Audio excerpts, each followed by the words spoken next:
From KUNC and the NPR network, this is In The NoCo. I'm Erin O'Toole.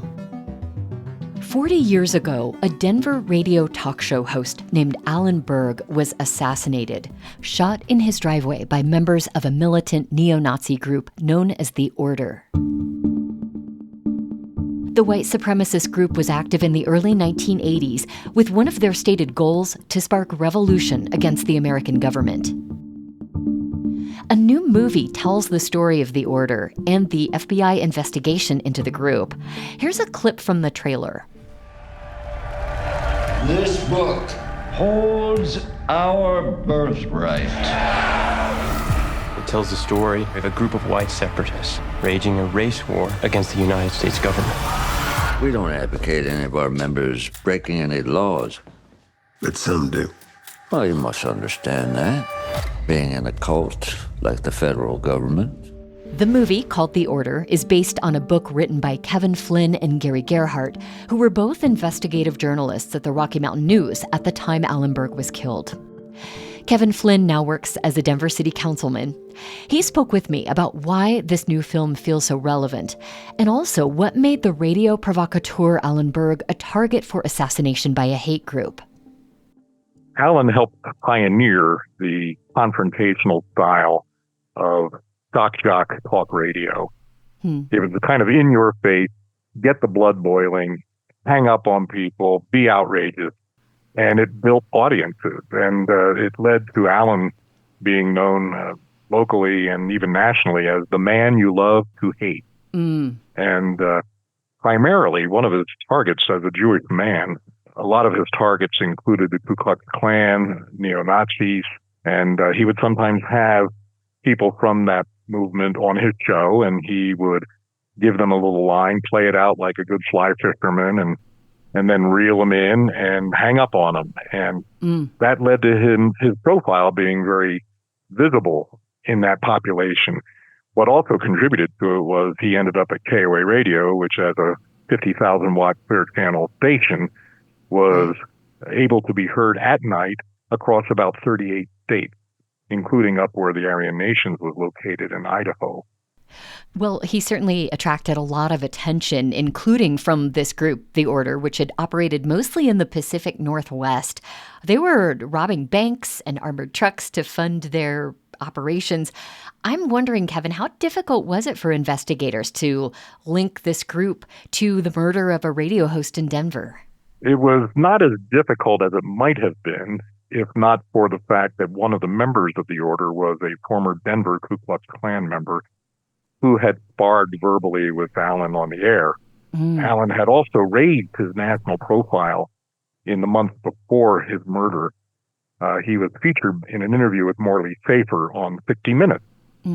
And so his profile was high enough that the morning after the murder, Denver police were fielding calls from journalists as far away as Germany and Israel.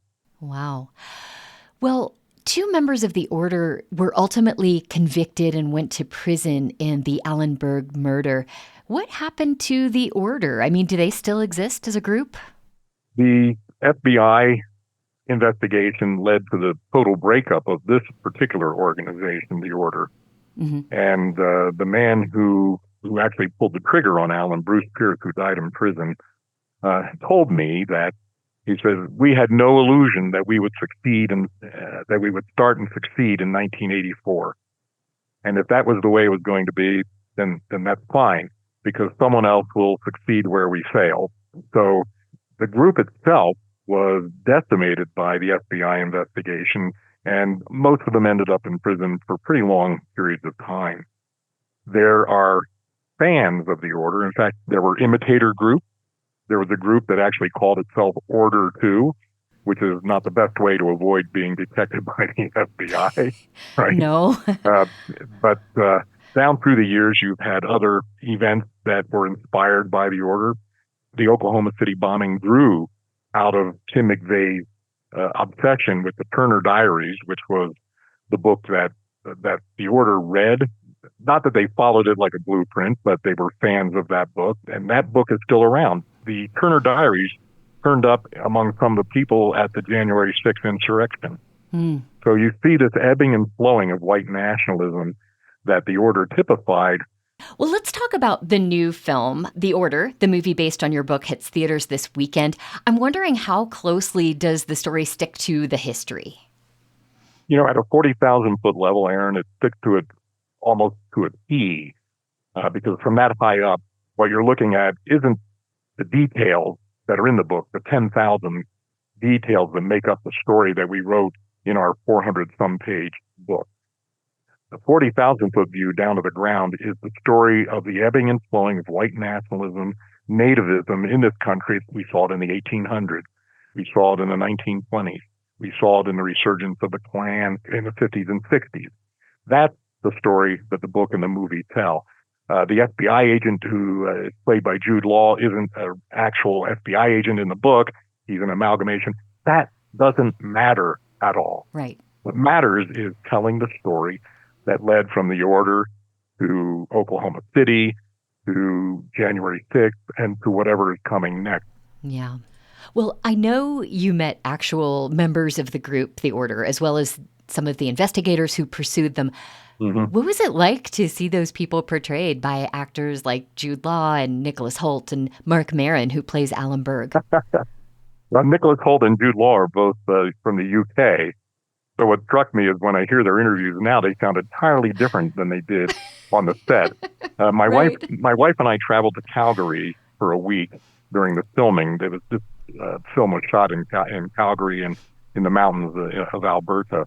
Mm. And so we spent a week up there in 2023 watching the filming, and we got to chat with some of the actors, including Jude Law and Nicholas Hoult and some of the cast and crew. And Jude Law plays a different kind of character than the main FBI agent in the book. And so in the movie, they had to sort of rough him up a little bit.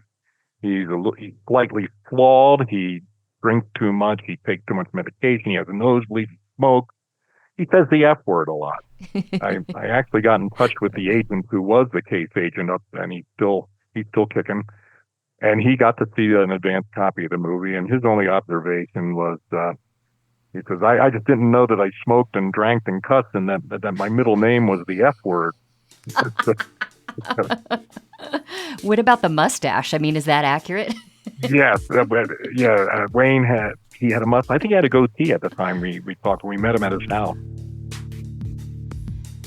Kevin Flynn was a longtime journalist for the Rocky Mountain News and co-author of the book that inspired the new film, The Order.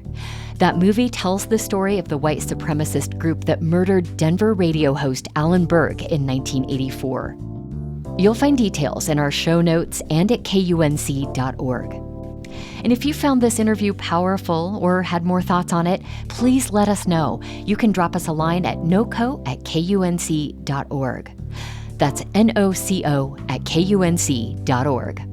And if you've missed one of our conversations, you can find all of our interviews at KUNC.org or on your favorite podcast app. That's it today for In The NoCo. I'm Erin O'Toole. Thank you so much for listening.